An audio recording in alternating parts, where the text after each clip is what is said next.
मीराबाई की कथा। मीराबाई का जन्म राजपूत जाति में हुआ था। महिलाओं को घर से बाहर जाने पर प्रतिबंध था, परंतु मीराबाई ने किसी की परवाह नहीं की। फिर उसका विवाह राजा से हो गया। राणा जी धार्मिक विचार के थे।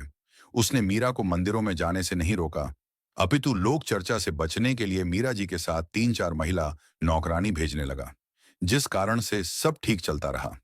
कुछ वर्ष पश्चात मीरा जी के पति की मृत्यु हो गई। देवर राजगद्दी पर बैठ गया। उसने कुल के लोगों के कहने से मीरा को मंदिर में जाने से मना किया, परंतु मीराबाई जी नहीं मानी, जिस कारण से राजा ने मीरा को मारने का षड्यंत्र रचा। विचार किया कि ऐसी युक्ति बनाई जाए कि यह भी मर जाए और बदनामी भी न हो। राजा ने विचार किया कि इसे कैसे मारें। राजा ने कहा कि सपेरे एक ऐसा सर्प ला दे कि डिब्बे को खोलते ही खोलने वाले को डंक मारे और व्यक्ति मर जाए। ऐसा ही किया गया। राणा जी ने अपने लाड़चके का जन्मदिन मनाया। उसमें रिश्तेदार तथा अन्य गणमान्य व्यक्ति आमंत्रित किए। राजा ने मीरा जी की बांदी नौकरानी से कहा कि ले, ये बेशकीमती हार है, मेरे बेटे का जन्मदिन है, दूर दूर से रिश्तेदार आए हैं। मीरा को कह दे कि सुंदर कपड़े पहनकर इस हार को गले में पहन ले, नहीं तो रिश्तेदार कहेंगे कि अपनी भाभी जी को अच्छी तरह नहीं रखता। मेरी इज्जत बेइज्जती का सवाल है। बांदी ने उस आभूषण के डिब्बे को मीराबाई को दे दिया और राजा का आदेश सुना दिया।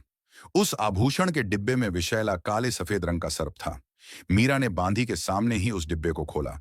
उसमें हीरे मोतियों से बना हार था।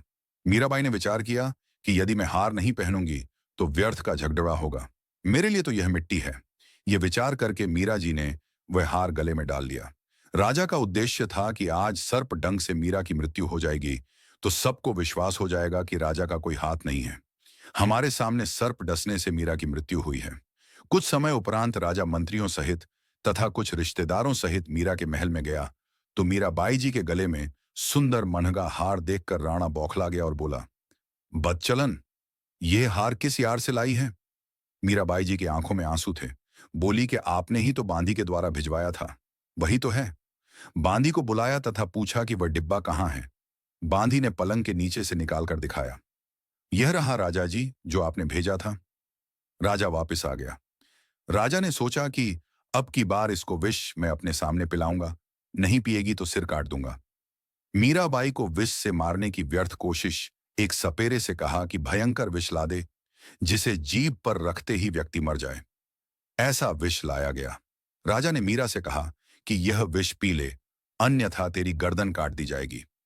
मीरा ने सोचा कि गर्दन काटने में तो पीड़ा होगी, विष पी लेती हूं। मीरा ने विष का प्याला परमात्मा को याद करके पी लिया, लेकिन उन्हें कुछ नहीं हुआ। सपेरा बुलाया और उससे कहा कि यह नकली विष लाया है। सपेरे ने कहा कि वह प्याला कहाँ है। उसे प्याला दिया गया। सपेरे ने उस प्याले में दूध डालकर एक कुत्ते को वहीं पिला दिया। कुत्ता दूसरी बार जीभ भी नहीं लगा पाया था, मर गया। राजा ने देख लिया कि यह किसी तरह मरने वाली नहीं है, तब उसको मंदिर में जाने से नहीं रोका। उसके साथ कई नौकरानी तथा पुरुष रक्षक भी भेजने लगा कि लोग यह नहीं कहेंगे कि आवारागर्दी में जाती है। अगर आपको वीडियो अच्छी लगी है तो चैनल को लाइक, शेयर और कमेंट करें और इस कहानी का अगला भाग आपको जल्द ही मिलेगा।